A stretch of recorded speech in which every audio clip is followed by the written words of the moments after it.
Alright, I'm getting dressed, about to go in for day 7. Yesterday was day 6. I'll try to film after. I don't know, I think it'll be a little more like real. I'm a little like tired, probably sweating because that uniform is so heavy.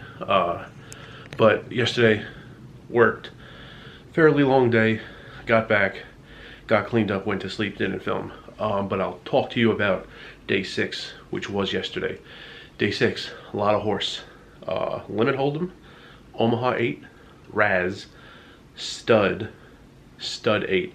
There was a horse tournament. It was $1,100, $1,000 to the prize pool, 100 rake, $100,000 guarantee. Met the guarantee very easily. I think I was looking at the clock a lot because gotta know the ante, the bring in, the small blind, the big blind, and the limits. I wasn't looking at the players, the amount of entries so much. It definitely got over 140, might have even gotten over 150. But whatever, broke guarantee, was dealing that for a long time. Horse, I don't think is actually great for the room, because even if there are rebuys, not that many people rebuy. In like Pot Limit Omaha, in No Limit Hold'em, you could get all in and lose like instantly. It's very difficult, even if you're losing every hand in fixed limit games, to lose your stack very quickly. So one buy-in will like last for a while, and people often just don't rebuy. So not many rebuys, and since there are not many all-ins, or not all-ins aren't happening very frequently, tables aren't breaking down. So the room doesn't get to break. If a table breaks, the room could use that table for something else. Well, in horse, the table's gonna last for a long time. So at one point we had, I think, 10 to 12 tables actually in the poker room, and 2 tables in the temp area outside the poker room running horse. And it takes a while for so many players to get all in, lose, and a table goes away, and then you can use it for something else. So not great for the room, but great for the dealers, because these tables are lasting for many hours because of the same reasons, because so few players are playing all-ins and losing, and dealt many horse downs yesterday, which is great for me.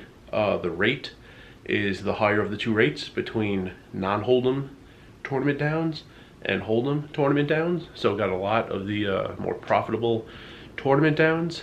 Didn't deal anything else. It was Friday, cash games, there were a ton of tables going, but I was dealing horse all day. Dealt to Chainsaw, Alan Kessler. Who else? Other people I recognize from Vegas that I don't know if, like, people who live far outside Vegas would recognize, but people I've seen in Vegas.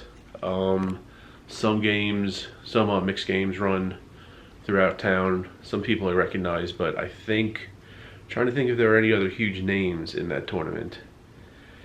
Not that one. Earlier in the week, I saw Cindy Violet, I think that's her name, playing a non-Hold'em tournament. I can't even remember which it was now. Deuce to 7, triple draw maybe? I don't even remember, but she was in the room. But yesterday, I think Kessler was the big name. What else happened? Pretty good. Limit Hold'em, very easy to deal. I'm actually not in love with Omaha 8. For one, a single pot game is way easier to deal than a split pot game. So Limit Hold'em, Raz, Stud, very easy to deal. Omaha 8 and Stud 8, split pot games. One of the things that's pretty annoying is splitting the pot as the hand is going on, because it's likely going to be, you know, someone wins the high, someone wins the low. So you're splitting the pot as the hand is going on, which, if action is very fast, you don't have a lot of time to do that. Also in tournaments are a little more annoying than cash. I'm thinking specifically about Omaha 8, because that does run in the cash room a lot. In the cash tables in Orleans, dealing Omaha 8, everyone's using $2 chips. So there's just like stacks in the pot of $2 chips. And there's not much to it. Like, I leave a few off to the side, because I'm gonna need some. I'm gonna need 1 $2 chip for the rake. I'm gonna need probably 3 $2 chips. 1 $2 chip for the promo drop. 3 $2 chips for the rake. So 2 of those $2 chips will go into the rack. I'll take out a $4 chip, and then one of the $2 chips will go into the rack. I'll take out 2 $1 chips. So that gives me a 4, a 1, and a 1.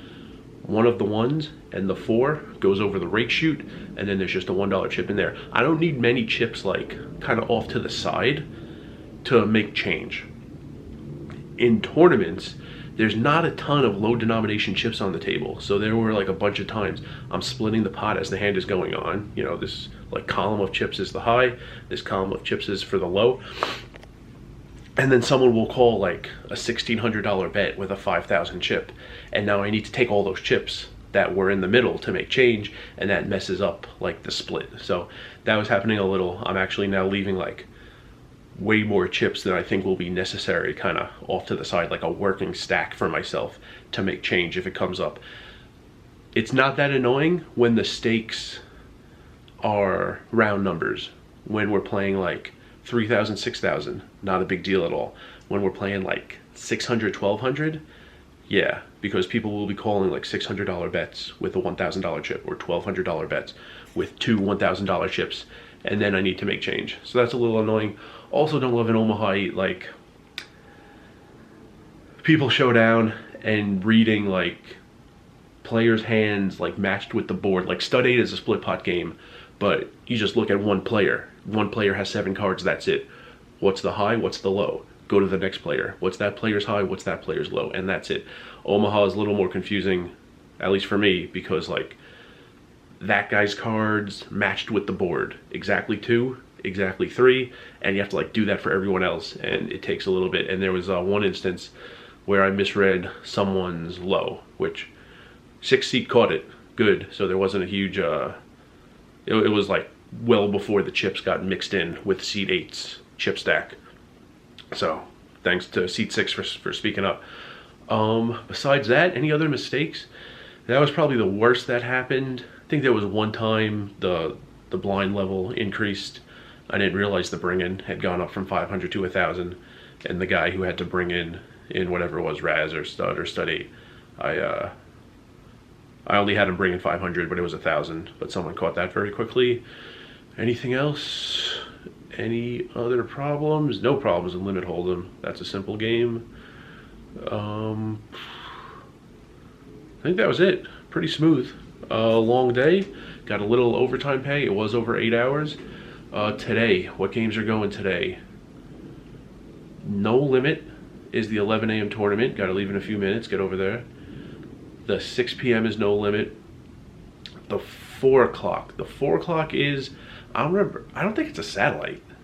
Seems like an odd game to have a satellite. The 4 o'clock is a tournament for mixed triple draw low bowl games. I'm not even 100% on what the games are. I think it's Deuce to 7 triple draw Badoogie, and Ace to 5 triple draw. So not a ton of difference in dealing those hands. Reading the hands is the bigger difference than dealing the hands. Actually, Ace to 5 and Deuce to 7 are dealt the exact same way. It's just reading the hands. But yeah, I'm not even sure if I'll be dealing that. I don't know if I've dealt any 4 o'clock thing. Of course, the 11 o'clock, that's when I start. And maybe if that's done, it doesn't have a ton of players. They need me in the 6 p.m. But whatever. So yesterday was horse. Got some experience dealing the horse games, the split pot games. And yeah, it's a lot of stud. I guess I never really thought about it. I knew what the letters stood for a long time. But yeah, after those first 2 games, it's Raz, Stud, Stud 8. You're just dealing mostly stud. Also, I want to correct something I said. I said in like 1 or 2 videos ago, maybe I'll like always be on break when Stud 8 needs to be dealt. For some reason, I thought it was each level. It's not at all. I was thinking back to when I played Omaha 8, Stud 8, down by down in cash games in Maryland live in 2018. That was like a dealer sits, and until that dealer leaves, you play 1 game, Omaha 8. Next dealer sits, and while that dealer is there, all you play is Stud 8, down by down. It's not that way. It's every 8 hands. So we have chips that have no value, but we use them to keep track of how many hands. So every 8 hands, you know, you play Limit Hold'em for 8 hands, And then you deal Omaha 8 for 8 hands, regardless of how many players are at the table, regardless of what the blinds are, every 8 hands. And I hear in the 4 o'clock tournament today, the mixed triple draw low ball, the low ball games are 6-handed. So regardless of how many, 6 max, regardless of how many people are at the table, every 6 hands, the game changes. So yeah, I thought it would be like every half hour.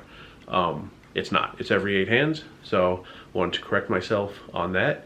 And this video is getting pretty long. I think that's about it. Day 6 is done. I'm done talking about it. I'm about to go in and film day 7. I'll try to film day 7 summaries, singular, 1 summary on day 7 on the same day when I get back. And remember, rice is a spoon food.